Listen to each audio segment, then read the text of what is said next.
সাথে চুক্তি হবে, কোনো লিখিত চুক্তি হবে কি? জি না। যখন আপনি সুন্দর করে ওযু করলেন, নির্ধারিত সময়ে সালাত আদায় করলেন, রুকু সিজদা ঠিকঠাক করলেন, ভয় ভীতি নিয়ে আদায় করলেন, তখন কার সাথে চুক্তি হলো? আল্লাহর সাথে। কি নিয়ে চুক্তি হয়েছে? যে আমার সব পাপ ক্ষমা। ঠিক আছে, তোমার সাথে আমি এই মর্মে চুক্তি পোষণ করলাম যে তোমার কোনো পাপ নেই। এবার আল্লাহ রাসূল বলছেন, ওয়াইলাম ইয়াফআল, এমনটা যদি কেউ না করে, এইভাবে যদি সালাত আদায় না করে, ওযু না করে, ফালাইসা লাহু আলাল্লাহি আহাদুন, তাহলে আল্লাহর সাথে তার কোনো চুক্তি হয় না। ইনসা আযাবাহু ওয়া ইনসা গাফারা লাহু, আল্লাহ চাইলে থেকে শাস্তি দিবেন, আল্লাহ চাইলে থেকে ক্ষমা করে দিবেন। সালাত ব্যতিক্রম ইবাদত। একটু রাসূল সাল্লাল্লাহু আলাইহি সাল্লাম একদা বললেন, আচ্ছা সাহাবীগণ শোনো, আমি কি তোমাদের একটা আমলের কথা বলে দিব না, যাতে পাপ মিটে যাবে, মান বেড়ে যাবে, যাতে পাপ মিটে যাবে, মান বেড়ে যাবে? সাহাবীগণ বলেন, হ্যাঁ বলেন। কি সেটা? পাপ মিটে যাবে, মান বেড়ে যাবে। তখন আল্লাহ রাসূল বলেন, শোনো, ইসবাগুল ওযু, সুন্দর করে ওযু করলে পাপ মিটে যাবে, মান বেড়ে যাবে। 2,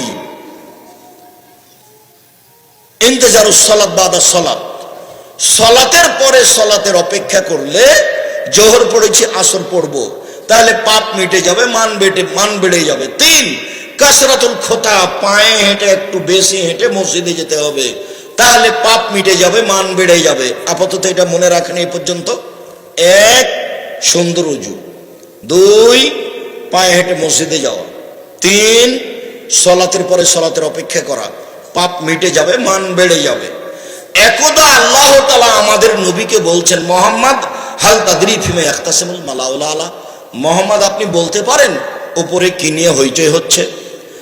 আল্লাহ আমাদের নবীকে মুহাম্মদ বলে ডাকতেন, জিবরাইল আমাদের নবীকে মুহাম্মদ বলে ডাকতেন, আর সাহাবীগণ আমাদের নবীকে বলতেন, আল্লাহর নবী বলেছেন, আল্লাহ নবী দিয়েছেন, আল্লাহ নবী করেছেন, আল্লাহ নবী খেয়েছেন, আল্লাহ নবী বলেছেন, আল্লাহ নবী শোনেন, আল্লাহ রাসূল শোনেন, এইভাবে সাহাবীগণ বলতেন। আর ভারত, বাংলাদেশ, পাকিস্তানের আলেম ওলামা জনগণ বলছে হুজুরে পাক সাল্লাল্লাহু আলাইহি সাল্লাম বলেছেন। এনারা কি বলছেন? হুজুরে পাক সাল্লাল্লাহু আলাইহি সাল্লাম বলেছেন। এবারে সম্পূর্ণ উল্টে আছে। ধর্ম সৌদি আরবে উৎপত্তি হয়েছে, জন্ম নিয়েছে মুহাম্মদ সাল্লাল্লাহু আলাইহি ওয়াসাল্লামের পক্ষ থেকে। এটা তারপরে ইরাক গেছে, কিছু উল্টে গেছে। ইরাক থেকে আবার ইরানে গেছে, ওখানে কিছু উল্টে গেছে। ইরান থেকে তরিকাপন্থীরা নিয়ে এসেছে ভারতে ইসলাম। মোগলেরা সবাই ছিলেন তরিকাপন্থী, সবাই ছিল ফার্সি ভাষার মানুষ। ফার্সি ভাষায় দেশ চালাতে হবে, অফিস আদালত ফার্সি ভাষায় চলবে, খাতা কলম ফার্সি ভাষায় চলবে, সবকে ফার্সি ভাষায় ধর্ম শিখতে জানতে বাধ্য করা হয়েছে। তো আস্তে আস্তে ধর্ম উল্টে গেছে। তারপরে যখন ওরা চলে গেল, তখন ইংরেজ থাকলো, তখন হলো এক শ্রেণীর মানুষ ওদের দালাল। সবাই যে কষ্ট ভোগ করছিল তা ছিল না। যেমন ঠাকুর দালাল ছিল, এরকম বহু মানুষ তাদের কি ছিল? দালাল ছিল। 190 বছর। কতদিন? 190 বছর, প্রায় 200 বছর। তখন ইসলাম ঠিক মতো সমাজে আসেনি। এরা যখন চলে গেল, যারা ছিল তারা আবার শিয়া পন্থী, মিস্টার জিন্না শিয়া, মিস্টার লিয়াকত আলী শিয়া, নবাব সিরাজউদ্দৌলা শিয়া। তো শিয়াপন্থী এদের কাছে সঠিক পথ পাওয়া গেল না। এখন সঠিক পথ পেলেও ক্ষমতা যার, দেশ তার, মুলুক তার। বন্ধ। আজকে প্রোগ্রাম কোথায়? আব্দুর রাজ্জাক বিন ইউসুফ, গাজীপুরে। কি হয়েছে? বন্ধ। টাঙ্গাইলে কি হয়েছে? বন্ধ। মানে বক্তৃতা দেওয়া হবে না, এটা বন্ধ। কি যে হলো বুঝলাম না। 90 সাল থেকে নিয়ে এখন পর্যন্ত অপ্রয়োজনীয় বাক্য বলিনি, আর মাঝহাব নিয়ে একটা বাক্য বলিনি। একটা মাঝহাব নিয়ে দীর্ঘ 35 বছরে যদি একটা বাক্য প্রমাণ হয়, আর কোনোদিন বক্তব্য দিব না। আর তুমি কথা বললেই শুরু করলে গালি দিয়ে শুরু করো। আমি আব্দুর রাজ্জাক বিন ইউসুফ বলছি, তুমি যদি আমাকে ধুয়ে ছেড়ে দাও গালি দিয়ে, তোমার নামটা আমি নেব না, তোমার নামই নি না আমি। তোমার মুখ শুধু গালি দিয়ে চলে। কে যে কাকে বলছে পেশাব করে দিবে, কে যে কাকে বলছে কত কি, তার কোনো হিসাব নাই। আমি নিরুপায় হয়ে বাক্যটা বলেছিলাম। খালি বলে কোথায় বসবেন বাহাস করতে, বসছেন না কেন, তখনই বলে। তখন নিরুপায় হয়ে বলেছিলাম, আপনাকে তো আমি মানুষই মনে করি না, আমি বসবো কি দিয়ে। এই বাক্যটা আমি খুব নিরুপায় হয়ে বলেছিলাম যে আপনাকে তো আমি মানুষই মনে করি না, তবে বসবো কি দিয়ে। যারা আলেম ওলামা হিসেবে মুখ আলেম মানুষ মুখে আরেকজনকে গালি দেয়, সেখানে তো আলেম তাকে আমি মনে করি না। আমি কেমনে বসি? লোকে বলছে আলেম, আমি বলিনি কোনদিন। উমর রাদিয়াল্লাহু তাআলা আনহু যদি এখন বেঁচে থাকতেন পৃথিবীতে, বাংলাদেশের শতকরা 95 জন বক্তার আজীবন জেল হতো। তার মধ্যে এই প্রেসগুলো বন্ধ হয়ে যেত, এই প্রেস চলতো না। যারা মালিক হিসেবে দায়িত্ব পালন করছে এদের জরিমানা হতো। দেখেন এই যে 3 লাইনের দোয়া, যেটা নবীন নয়,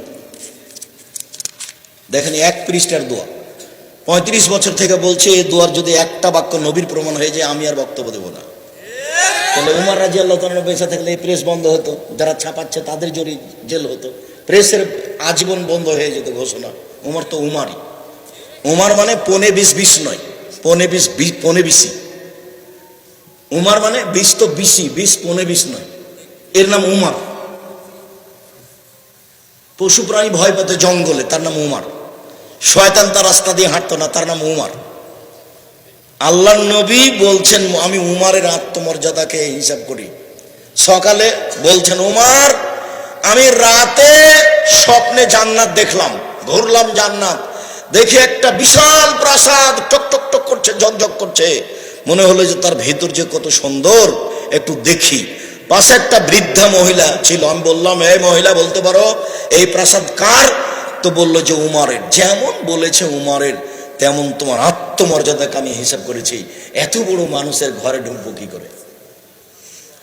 উমার, আমি তোমার আত্মমর্যাদাকে হিসাব করে তোমার ঘরে ঢুকিনি উমার। হাদিস বুখারী মুসলিম। উমর তখন বলছেন আল্লাহ নবী আপনি আমার আত্মমর্যাদাকে হিসাব করেন, দিয়ে কাঁদতে লাগলেন। হাদিস বুখারী মুসলিম। আর যদি আপনার আত্মমর্যাদার কথা বলি তো মনে হয় যে আপনার গায়ে একটুকু রক্ত নাই, সবই পুজ। আপনার স্ত্রী রিক্সাওয়ালার সাথে ধাক্কা খেলে আপনাকে কোনো কিছু লাগে না, ভ্যানিটি ব্যাগ হাতে নিয়ে আপনার স্ত্রী চলে যায় গাজীপুর বাজার করতে, আপনাকে একটুকু খারাপ লাগে না। আপনার শরীরে সবটুকুই পুজ, রক্ত বলে কোনো জিনিস নাই, আপনাকে খারাপ লাগে না। বউ ল্যাংটায় ঘুরে বেড়ে আপনাকে খারাপ লাগে না। আমি বুঝতে পারি না আসলে আপনি মানুষ নয়, কখন অন্যরকম হয়ে গেছেন। আমাদের বউ যদি গায়ে, রিক্সাওয়ালার গায়ে একটু ঠেকে যায়, ইন্না লিল্লাহি ওয়া ইন্না ইলাইহি রাজিউন, একই কথা। আপনাকে একটু খারাপ লাগে না কেন? আপনার স্ত্রী চেয়ারম্যান মেম্বারে দাঁড়ালো, সব লোককে খালি বলে ভাইয়া আসেন চা খেয়ে যান, ভাইয়া আসেন যা। আপনার স্ত্রী যে সবাইকে ডাকে, আপনার স্ত্রী সব মেহমানকে ডাকে, আসলে আসলেই কি আপনি মানুষ? মানুষ তো বাংলা ভাষা বলে মানুষ, আর মানুষ যার কাছে আর একজন কল্যাণ পায়, অকল্যাণ পায় না, যার নাম অকল্যাণ যার কাছে পাই সে মানুষ নয়। কি দিয়ে জীবন কাটাবেন? আমি আপনার দিনী ভাই, আমি আপনার কল্যাণের জন্য এসেছি। আপনি বিবেচনা করেন, সহজ জীবনে ফিরে আসেন। টাকা পয়সা ইনকাম করতে হবে, এ কথাই ঠিক। গাজীপুর বাড়ি 1 শতক জমির দাম অনেক, 50 শতক বিক্রি করে, 1 বিঘা বিক্রি করে বিশাল ব্যবসায়ী হব। এই পথে আপনি টাকা ইনকাম করেন, নিজের টাকা দিয়ে ব্যবসা করেন। আল্লাহ আমি এটাকে পছন্দ করেছেন। আল্লাহ বলবেন কোটি টাকার মালিক হব, কোটি কোটি টাকার মালিক হব অসহায় মানুষের পাশে দাঁড়ানোর জন্য, সরকারকে উঠানোর জন্য, নামানোর জন্য নয়। পয়সা এই জন্য উপার্জন করবেন। আর যদি ওইটা না পারেন, সহজ পথ, 5 ওয়াক্ত সালাত, হালাল রুজি, কোরআন তেলাওয়াত, আড্ডা না পিটা, জান্নাত সহজ। এগুলো ঝামেলা বাদ দেন, মুখখান কন্ট্রোল রাখেন, মুখ দিয়ে কাউকে কষ্ট দিবেন না, দলীয় দাপট দেখাবেন না 1 মিনিটের জন্য। দলীয় ক্ষমতা, কাউকে অপমান করে, কাউকে জেল হাজতে দিয়ে, কাউকে গালি দিয়ে, কাউকে নিন্দা করে, জমি দখল করে ক্ষমতা দেখাবেন না। আপনাদের নেত্রীর মাত্র 45 মিনিট বয়স। কত মিনিট? 45 মিনিট। দলীয় দাপট দেখাবেন না। ফেরাউন ডুবে গেছে 1500 বছর পরেও, ফেরাউন ডুবে গেছে 1500 বছর পরেও সহজভাবে বসবাস করেন। নিজেকে মনে করেন আমি মাটির মানুষ। প্রতিশোধ নেবেন না, প্রতিশোধ বাদ, প্রতিশোধ বাদ। আচ্ছা গালি দিয়েছে, আচ্ছা মেরেছে। নিজে কোনোদিন মামলা করবেন না কারোর বিরুদ্ধে, কোর্টে যাবেন না কারোর বিরুদ্ধে। যা হয়েছে হয়েছে। ক্ষমতা দেখাবেন না, দলীয় দাপট দেখাবেন না, মানুষকে অপমান করবেন না, মানুষকে খাটো করবেন না, মানুষকে তুচ্ছ করবেন না, মানুষকে অপমান করবেন না। ক্ষমতা দেখে মানুষের জমি দখল করবেন না। ক্ষমতা দেখে 1 জমি 7 বার বিক্রি করেন। গাজীপুর মানে একদিন ছিল বাঘ ভাল্লুক কুকুর শিকাল বসবাস করত, এখন হলো স্বর্ণ দিয়ে পরিবর্তন। এটা নিয়ামত, এটা হিসাব করতে হবে। এদের ক্ষমতা দেখিয়ে পরকাল হারায়েন না। সালাত আদায় করবেন। আল্লাহ রাসূল বললেন, পৃথিবীর মানুষ যেভাবে আমাকে সালাত আদায় করতে দেখছো সেভাবে সালাত আদায় করো। সুন্দর করে ওযু করলেন। কথাটা শেষ করি। আমাদের নবীকে আল্লাহ বলতেন, মোহাম্মদ বলতে পারেন উপরে কি নিয়ে হইচই হচ্ছে? আমি বললাম, জি হ্যাঁ বলতে পারি। মানুষের পাপ কিসে মিটে যাবে এই নিয়ে হইচই হচ্ছে। মানুষের পাপ মিটে যায়, এক, সুন্দর করে ওযু করলে, দুই, পায়ে হেঁটে মসজিদে গেলে, তিন, সালাতের পরে বসে বসে তাসবিহ তাহলিল জিকির আজকার করলে পাপ মিটে যায়, মান বেড়ে যায়। এইটুকু যদি করে তার মরে যাওয়া ভালো, তার বেঁচে থাকা ভালো, তার মরে যাওয়া ভালো, তার বেঁচে থাকা ভালো। এরপরে লোকটা হয়ে যায় সেই দিনের মতো যেদিন তার মা তাকে জন্ম দিয়েছে, নিষ্পাপ হয়ে যায়। যদি মানুষ সুন্দর করে ওযু করে, পায়ে হেঁটে মসজিদে যায়, সালাতের পরে বসে বসে তাসবিহ তাহলিল জিকির আজকার করে, তাহলে লোকটা হয়ে যায় সেই দিনের মতো যেদিন তার মা তাকে জন্ম দিয়েছে, নিষ্পাপ হয়ে যায়। আল্লাহু আকবার বলার পূর্বে সুন্দর করে ওযু করে নেন। এই ছেলে বসো, প্রয়োজন দেখাবে না কয়েক মিনিট। দয়া করে কোনো কাজ আমাকে দেখাবেন না। কয়েক মিনিট আমি আপনার জন্য এসেছি। নিজের হিসাব নিজের কাছে রাখবেন। ওযু করার পূর্বে পেশাব পায়খানার কাজ থাকলে সেরে আসেন, না হলে ওযু সালাত হবে না। পেশাব পায়খানা শেষে পানি দিয়ে পবিত্রতা অর্জন করবেন, তারপরে হাত মাটিতে মেজে নেবেন। আগে ঢেল টিস্যু পেপার পরে পানি, এটা মিথ্যে। পানি নাই তখন ঢেল টিস্যু পেপার, এটা ঠিক আছে। ঢেল টিস্যু পেপার নিয়ে 40 কদম হাঁটতে হবে, এটা নোংরামি। পায়ের উপরে পা উঠাতে হবে, খক খক করে কাজটা, ওটা বেহায়, ধর্ম এরকম নয়। 40 কদম কেন? যখনই আপনি বুঝেছেন 40 কদম হাঁটতে হবে, এরকম করতে হবে, তখন আপনার পিছনে শয়তান লেগেছে। 40 ঘন্টা পরে যদি আপনি টিস্যু ফেলেন, তবু আপনার মনে হবে পেশাব আসলো মনে হয়, এই পেশাব আসলো মনে হয়। আপনাকে একবারে বোকা বানিয়ে ছাড়বে, আর আপনাকে পবিত্র হতে দেবে না। ওটা শয়তান করছে, আপনি ওটা বুঝতে পারছেন না। ওকে আপনাকে বোকা বানানোই তার কাজ। ও সব সময় জিদে আছে, আদমের ছেলে মেয়েকে আমি জাহান্নামে নিয়ে যাব। কিভাবে নিয়ে যাবো সেটা আমার কৌশল। এই জিদে দিন কাটাচ্ছে, আপনি তো তার জিদ বুঝতে পারছেন না। এটাও আল্লাহর কাছ থেকে চেয়ে নিয়েছে, কিয়ামত পর্যন্ত বেঁচে থাকবো আর আদমের ছেলে মেয়েকে জাহান্নামে নিয়ে যাবো, আমি এই জিম্মেদারি নিয়েছি। ও কন্ট্রাক্ট নিয়েছে। এটা ও হলো খোলা শত্রু। এই জন্য আল্লাহ নবী বলছেন ও হলো খোলা শত্রু। যে কোনো মূল্যে আপনার দেহে যতক্ষণ পর্যন্ত শ্বাস আছে, ও আপনাকে ভুল পথে নিয়ে যাবে। তো আপনি রাসূলের পদ্ধতিতে আসেন, বাস পেশাব পায়খানার পরে পানি দিয়ে পবিত্র অর্জন করেন, হাতটা মাটিতে মেজে নেন, ওযু করেন। ওযু শেষে একটু হাতে ছিটা পানি নিয়ে লজ্জা স্থান সামনাসামনি ছিটিয়ে দেন, আলহামদুলিল্লাহ। এখন যদি আপনার পেশাব আসে বলে মনে হয়, তাহলে আপনি বলবেন, এই শয়তান, পেশাবে আমার কাপড় ভিজে যাক রে, আমি আর ওযু করব না। সর এখান থেকে সর, আমার কাপড় ভিজে যাক পেশাবে, তবু আর ওযু করব না। তোকে আমি পাগল, আমাকে বানাবে এই সুযোগ দেব না। শয়তান আপনাকে করাচ্ছে। ওযু শেষে বলবেন, আশহাদু আল্লা ইলাহা ইল্লাল্লাহু ওয়াহদাহু লা শারীকা লাহু ওয়া আশহাদু আন্না মুহাম্মাদান আবদুহু ওয়া রাসূলুহু। তাহলে জান্নাতের সব দরজা খোলা। বিশাল ব্যাপার, বুখারী মুসলিমের হাদিস। এই দোয়া মুখস্থ থাকলে ভালো, মুখস্থ না থাকলে আগামীকাল সন্ধ্যা হতে হতে করতে হবে। তোমাদেরকে 24 ঘন্টা, মুরব্বীদের 3 দিন সময় থাকলো। আর সাইদুল ইস্তেগফারের জন্য মুরব্বীদের সময় দেওয়া আছে 7 দিন, আর তোমাদের 24 ঘন্টা। সাইদুল ইস্তেগফার, ক্ষমা চাওয়া সর্দার। আল্লাহুম্মা আনতা রাব্বি লা ইলাহা ইল্লা আনতা খালাকতানি ওয়া আনা আবদুকা ওয়া আনা আলা আহদিকা ওয়া ওয়াদিকা মাসতাতাতু ওয়া আউযু বিকা মিন শাররি মা সানাতু ওয়া আবুউ লাকা বিনি'মাতিকা আলাইয়া ওয়া আবুউ বিযামবি ফাগফিরলি ফা ইন্নাহু লা ইয়াগফিরু যুনুবা ইল্লা আনতা। সকালে যদি পড়ে সন্ধ্যা পর্যন্ত মারা গেলে জান্নাত, সন্ধ্যায় যদি পড়ে সকাল পর্যন্ত মারা গেলে জান্নাত। হাদিস বুখারী মুসলিম। তোমাকে সময় দিয়েছি 24 ঘন্টা, মুরব্বির সময় দিয়েছি 7 দিন। আর এই যে ওযুর দোয়া, সব দরজা খোলা, তোমার জন্য ঘরে 24 ঘন্টায় থাকলো, মুরব্বির জন্য 3 দিন। এটা ছোট দোয়া, কমিয়ে দেওয়া হলো। মুখস্থ করতেই হবে। কিভাবে করব? আপনার বাড়িতে বই আছে, নইলে আমি আপনার সহযোগিতা করেছি। যাওয়ার সময় দেখবেন বই আছে, আইনে রাসূল সাল্লাল্লাহু আলাইহি ওয়াসাল্লাম দোয়া অধ্যায়।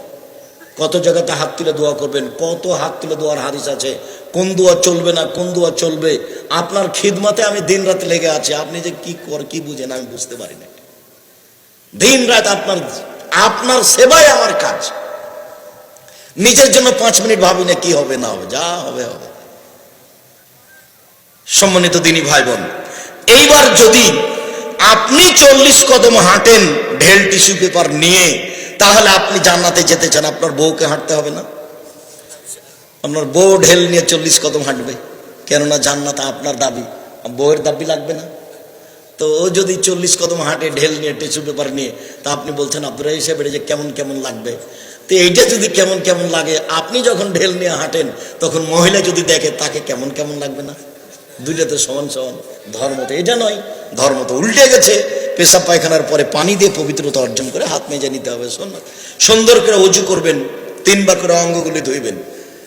একবার কবজি পর্যন্ত ধুইতে যদি 10 বার পানি লাগুক, একবার যখন ভিজে গেছে সম্পূর্ণ অঙ্গ, তখন কবজি পর্যন্ত ধোয়া হয়েছে। ধোয়া জায়গায় পানি দিয়ে ধোয়ার নাম দ্বিতীয়বার ধোয়া, ধোয়া জায়গায় পানি দিয়ে ধোয়ার নাম তৃতীয়বার ধোয়া। এ হলো সুন্দর অজু। কথা বুঝাতে পারিনি মনে হয়? সুন্দর অজু। এরপরে আল্লাহু আকবার বলে সালাতে দাঁড়াবেন। অজু করার পরে ওই দোয়া পড়েছেন, এরপরে আর এখন নিয়তের দোয়া পড়বেন না। নিয়তের দোয়া পড়লে রাসূলকে অপমান করেছেন, আর ইবাদত কবুল হবে না। সালাতও গেছে, সবই গেছে। চাঁপাইনবাবগঞ্জের ভাষাতে দোয়া যদি নিয়তের পড়েন, তাহলে চাঁপাইনবাবগঞ্জের ভাষাতে আমও গেল, ছালাও গেল, কাঁদতে কাঁদতে দুটো চোখও গেল, কিছুই হবে না, সব গেল। কেন? রাসূলকে অপমান করে ইবাদত কবুল হবে না। আপনি তো জান্নাতের দরজা খুলে নিয়েছেন সবটুকুই। ওযু করার পরে বলেছেন আশহাদু আল্লা ইলাহা ইল্লাল্লাহু ওয়াহদাহু লা শারীকা লাহু ওয়া আশহাদু আন্না মুহাম্মাদান আবদুহু ওয়া রাসূলুহু। হাদিস তো বুখারী মুসলিম। আমার আপনার বিবেচনার কি দরকার? আমল করব বাস। পাবো এই আশায় কি করব? আমল করব। পাবো এই আশায় আমল করব, এটা আমার কাজ। এখানে আমার কোনো বিবেচনার সুযোগ নেই। আমি পীর সাহেবের কথায় চলি না, বড় হুজুরের কথাই চলি না, বুজুর্গানে দিনের কথাই চলি না। একজন মানুষের কথাই চলি, যার নাম মুহাম্মদ সাল্লাল্লাহু আলাইহি সাল্লাম। রূপক ধর্ম চলে না। 1 গিলাস পানি পান করতে কয়টা বিধান লাগে? 5টা। যার নিয়মের নাম হচ্ছে মুহাম্মদ সাল্লাল্লাহু আলাইহি সাল্লামের নিয়ম, সুন্নাত, রাসূল সাল্লাল্লাহু আলাইহি সাল্লামের নিয়ম।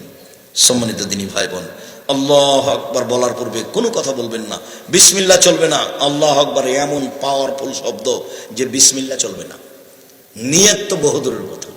2 পায়ের মাঝে ফাঁকা রাখবেন, যে শরীরের ভারসাম্য বজায় রাখার জন্য যতটুকু লাগে। চাঁপাইনবাবগঞ্জের মহিলা বৈঠকের মতো মহিলারা যেন এরকম না করে। মহিলা বৈঠকে মহিলারা বলে, বুবু যখন নামাজে দাঁড়াবা বুবু, তখন 2 পায়ের গোড়ালিকে জমা রাখিও বুবু। যদি 2 পায়ের গোড়ালি ফাঁকা রাখো বুবু, তাহলে লজ্জা স্থানের যোগাযোগ বুবু মাটির সাথে হবে, মাটি অভিশাপ করবে।